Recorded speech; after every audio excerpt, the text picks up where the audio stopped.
हम बात करने वाले हैं पवन सिंह के बारे में। तो यार पवन सिंह की नई मूवी आने वाली है एंड उसमें एक एक्ट्रेस है जिसके रिलेटेड बहुत ज़्यादा अभी वायरल न्यूज़ वगैरह उसमें रिलेट किया है। उस जो गर्ल्स है उसको पवन सिंह मतलब बैड थोड़ा सा टच कर देते हैं। इससे रिलेटेड बहुत ज़्यादा कंट्रोवर्सी हो रहा है। मैं आपको फोटो दिखला रहा हूँ इस तरीके से वो टच करते हैं। एंड इसके ऊपर जो एक्ट्रेस है अंजलि राघव है उन्होंने क्यूट कर दिया है, भोजपुरी इंडस्ट्री को उन्होंने छोड़ दिया है एंड इनअप्रोप्रिएट टच के बाद। एंड उन्होंने कहा कि मैं 2 दिन से बहुत ही परेशान हूँ, मुझे कंटिन्यूस डीएम्स आ रहे हैं। जो लखनऊ में इंसिडेंट हुआ उसमें मैं कुछ क्यों नहीं बोला, एक्शन क्यों नहीं ली, थप्पड़ क्यों नहीं मारा। इसके रिलेटेड उन्होंने एक वीडियो भी डाला है, मैं आपको वीडियो दिखाता हूँ। राम राम जी। मुझे आप लोगों से बहुत ज़रूरी बात करनी है क्योंकि मैं 2 दिन से बहुत ज़्यादा परेशान हूँ क्योंकि कंटिन्यू मेरे पास डीएम आ रहे हैं कि ये जो लखनऊ वाला इंसिडेंट हुआ इसमें मैंने कुछ बोला क्यों नहीं, एक्शन क्यों नहीं लिया, थप्पड़ क्यों नहीं मारा। और कुछ लोग मुझे ही गलत समझ रहे हैं, कुछ मीम्स पे लिख रहे हैं कि ये तो हंस रही थी, मजे ले रही थी। कि पब्लिक में कोई मुझे ऐसे टच करके जाएगा उसमें मुझे खुशी होगी, मुझे मजे आएंगे। सारी बात ये थी कि जब इनका सॉन्ग के लिए मेरे पास कॉल आया तो मैंने सारी चीजें क्लियर कर ली थी कि इसमें ऐसा वैसा कॉस्ट्यूम तो नहीं है, कोई डबल मीनिंग लाइन तो नहीं है और इसमें ऐसा वैसा सीन तो नहीं है। और मैं शूट पर गई, शूट पे सब कुछ नॉर्मल था, मुझे कोई प्रॉब्लम नहीं हुई। जब इन्होंने मुझे लखनऊ के इवेंट के लिए बोला तो मैंने हाँ बोल दिया क्योंकि मुझे शूट पर भी कोई प्रॉब्लम नहीं हुई थी। और जब मैं लखनऊ में गई, मैं स्टेज पर थी, मैं पब्लिक से बात कर रही थी, पवन सिंह जी ने मुझे बोला कि इधर कुछ लगा हुआ है। उससे थोड़ी देर पहले ही मेरी ड्रेस वो न्यू थी, साड़ी में नीचे टैग लगा रह गया था। तो मेरे दिमाग में आया कि शायद ब्लाउज का भी टैग लटक रहा होगा। मैं हंसकर उस चीज को दबा रही थी कि अगर मेरा टैग लगा भी है तो वो चीज जिस टाइम मैं पब्लिक से माइक में बात कर रही हूँ उस टाइम ना बोल के साइड में भी बोली जा सकती है, इसलिए मैं उस चीज को उस टाइम पे दबा रही थी। मैंने हंस के टाला, अवॉइड किया और फिर दोबारा बात करने लगी। वो बोले नहीं कुछ लगा है, नहीं कुछ लगा है। तो मैंने कहा नहीं लगा, वो बोले लगा हुआ है। तो मुझे लगा कि शायद ये तो मेरे को लग रहा था कि कुछ लगा है इसलिए ये बोल रहे हैं। और पर फिर भी मैंने हंस के वहां पे टाला, पब्लिक से अपनी बात कंप्लीट की। कंप्लीट करने के बाद जब मैं अपने टीम मेंबर से मैंने पूछा साइड में जाके कि कुछ लगा है, क्या लगा है, उन्होंने बोला कुछ भी नहीं लगा था। जब मैंने देखा मेरे सच में कुछ नहीं लगा था, तब मुझे बहुत ज्यादा बुरा लगा, गुस्सा आया और रोना भी आया।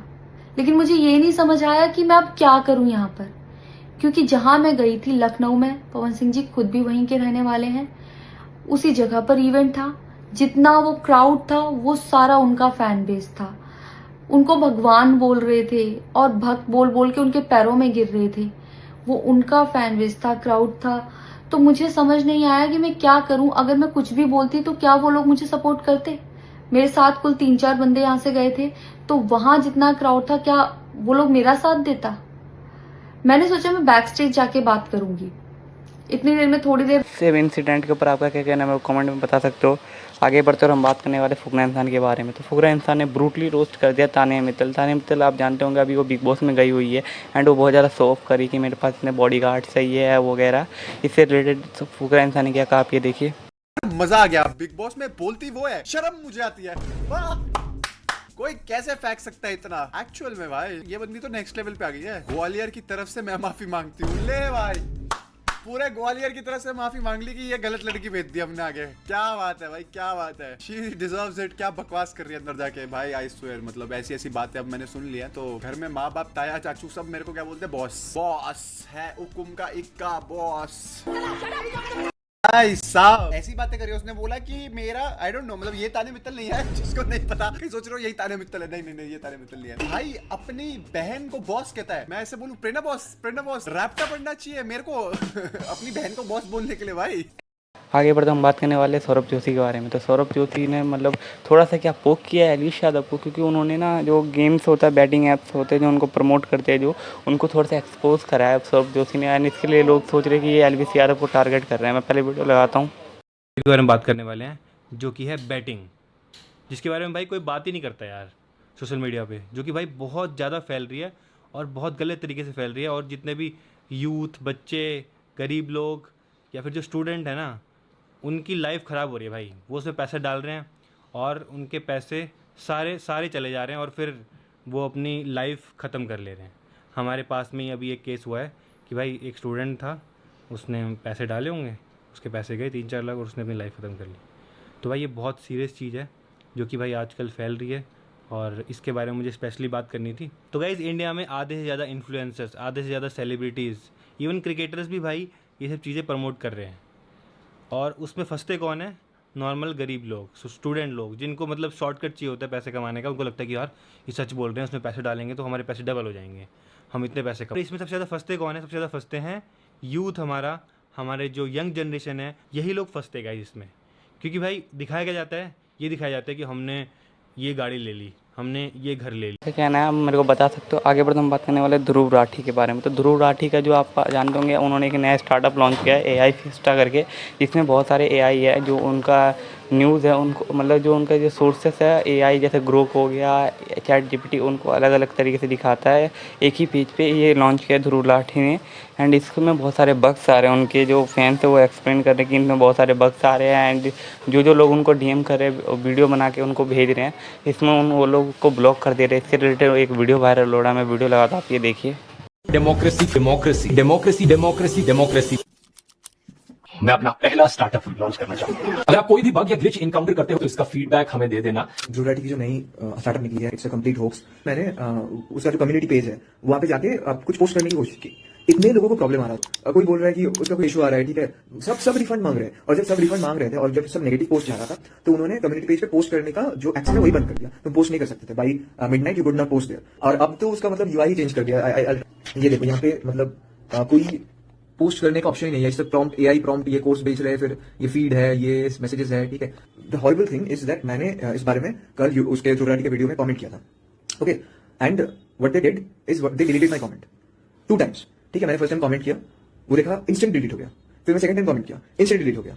अगर बुरे कमेंट्स तुम रिमूव कर दोगे तो लोगों को लगेगा कि ये बहुत अच्छा प्रोडक्ट है, सब बहुत अच्छा ही बोल रहे हैं, ठीक है ना। तो ये तो मैनिपुलेशन हुआ स्ट्रेट अप। पढ़ते और हम बात करने वाले आचार्य प्रशांत के बारे में। तो यार आचार्य प्रशांत को एक्सपोज कर दिया AKPDK ने। तो मैं इसका वीडियो लगाता हूँ, आप ये देखिए। आगे देखो भाई साहब, ये हैं आचार्य प्रशांत, इनकी बातें सुनो। गौतम ऋषि की पत्नी है अहिल्या, बहुत आकर्षक है। तो इंद्र की वासना जग जाती है। इंद्र आ जाते हैं क्या बन करके? गौतम ऋषि बन करके आ जाते हैं। तो इंद्र आते हैं और अहिल्या के साथ संबंध बनाकर चले जाते हैं। ऋषि को पता चलता है कि इंद्र ने आकर के गड़बड़ कर दी है। इंद्र को कुछ नहीं किया जाता और अहिल्या को बना देते हैं पत्थर। और उसके बाद अहिल्या को तारा भी किसने जाकर के? अवतार है पर पुरुष है, माने पुरुष ही है जो विक्टिम है स्त्री का, और पुरुष ही सेवियर भी है, माने तारणहार भी पुरुष ही है। ये सब आज भी हमारे भीतर जबरदस्त तरीके से बैठी हुई है। ये अभी मिथ चल रही है और ये जो मिथ है उसको आज की महिला भी ढो रही है। वाह भाई वाह। अब आचार्य प्रशांत भगवानों का नाम लेके, रामायण का नाम लेके और ऋषियों का नाम लेके क्या कर रहे हैं पता है? कुछ नहीं, बस लड़कियों को बरगलाया जा रहा है और बताया जा रहा है कि देखो देखो तुम्हारे ग्रंथ, उन्हीं में ही मिसोजिनी है। गलती लड़के ने भी की, यानी इंद्र ने, और सजा किसको मिली? अहिल्या को। और फिर उद्धार भी किसने किया? भगवान राम ने, यानी एक पुरुष ने ही। मतलब लड़कियों का क्या? देखो देखो लड़कियां कैसी दबी कुचली सी समझी जाती हैं हमारे ग्रंथों, हमारे समाज के द्वारा। अब जब ग्रंथ ही इतने मिसोजिनिस्ट हैं तो भाई समाज तो ऐसा ही होगा ना। Cute, very cute. इस आदमी पे शक तो भाई साहब मुझे उस दिन हो गया था जब ध्रुव राठी ने इसके लिए ये बोला था। लेकिन आचार्य प्रशांत, जिन्होंने सारे स्क्रिप्चर्स एक्चुअली में पढ़े हुए हैं और आपको वैल्यूज सिखाते हैं जो भगवत गीता में दी गई है, मतलब जो लेफ्ट इकोसिस्टम हर हिंदू स्पिरिचुअल गुरु को केवल बैड लाइट में दिखाने की कोशिश करता है, की बात करते हुए हमें इंग्लिश स्पीकिंग फर्जी बाबाओं के बारे में भी नहीं भूलना चाहिए। Jaggi Vasudev is a motorbike riding, golf playing, English speaking, cryptic advice giving, dimension expanding, self-styled godman. वो लेफ्ट इकोसिस्टम, फिर चाहे वो कुणाल कामरा हो या फिर न्यूज लॉन्ड्री, वो आचार्य प्रशांत को पॉजिटिव लाइट में ही दिखाते हैं। क्यों? अभी समझ में आ जाएगा। तो भाई साहब पढ़े लिखे आचार्य प्रशांत ने लगता है रामायण नहीं पढ़ी, पढ़े लिखे आचार्य प्रशांत को लगता है गूगल सर्च भी नहीं आता। तो अब चलो गणेश पुराण अगर आप पढ़ोगे ना तो उसमें पूरा एक चैप्टर है, चैप्टर नंबर 31 पेज नंबर 104, जहां पूरा डिस्कशन है इसी बात का कि भाई गौतम ऋषि ने इंद्र को श्राप कैसे कैसे दिया था, क्या क्या हुआ था इंद्र के साथ। और उसमें बताया गया था कि इंद्र के पूरे शरीर पर 1000 वजाइना कैसे लग गई थी। अब चलो ये तो पुराण की बात हो गई। अब वाल्मीकि रामायण वो पढ़ते हैं, उससे ज्यादा ऑथेंटिक सोर्स तो कुछ हो ही नहीं सकता ना। तो भाई साहब कुछ नहीं करना, आपको वाल्मीकि रामायण उठानी है, उसके बाल कांड में जाना है और सर्ग नंबर 49 पर वहां पर जाकर पढ़ना है बस। और यहाँ पर क्या दिखेगा आपको? यहाँ पर दिखेगा कि गौतम ऋषि के श्राप के बाद इंद्र अंडकोश रहित हो जाते हैं, और जब इंद्र के साथ ऐसा होता है तो वो बहुत डर जाते हैं। तो मतलब जिस रामायण की बात आचार्य दुराचार्य प्रशांत कर रहे हैं। उसी रामायण के बाल कांड में, मतलब पहले कांड में ही ये सब कुछ लिखा हुआ है। लेकिन पढ़े लिखे आचार्य उन आगे बढ़ते हैं और हम बात करने वाले पूरब झा के बारे में। तो यार पूरब झा पैरोडी लाने वाला टीएम की है, उसी के ऊपर यानी तारक मेहता उल्टा चश्मा के ऊपर उन्होंने इसके रिलेटेड क्या कुछ काफी देखिए। तारक मेहता की उल्टा चश्मा, यार मेरे को ना बहुत लोगों ने बोला कि उसकी पैरोडी होनी चाहिए तारक मेहता के उल्टा चश्मा की। यार करूं क्या? एक बार बता दो यार, तुम लोग कमेंट में बताओ करना है क्या? क्योंकि मैं सोच रहा हूं कुछ ना कुछ तो स्टोरी बना ही सकते हैं अगर उसमें इतने सारे कैरेक्टर, क्योंकि भाई वो तो ओजी है, ओजी चीज है, और ओजी चीज की रेप्लिका बनाने में मजा तो आ जाएगा, बहुत मजा आएगा। तो बताओ भाई, तारक मेहता का उल्टा चश्मा का चाहिए पैरोडी तो फिर काम किया जाए। तो बताओ भाई, तारक मेहता का उल्टा चश्मा में बनानी है तो फिर मैं ट्राई करूं। तो यार ये सब न्यूज़ है, आज के लिए बस इतना ही है। और अगर आपको कुछ कहना है मेरे को कमेंट में बता सकते हो। मैं मिलता हूँ फिर नेक्स्ट न्यूज़ की वीडियो में, तब तक के लिए जय हिंद, जय भारत, बाय बाय।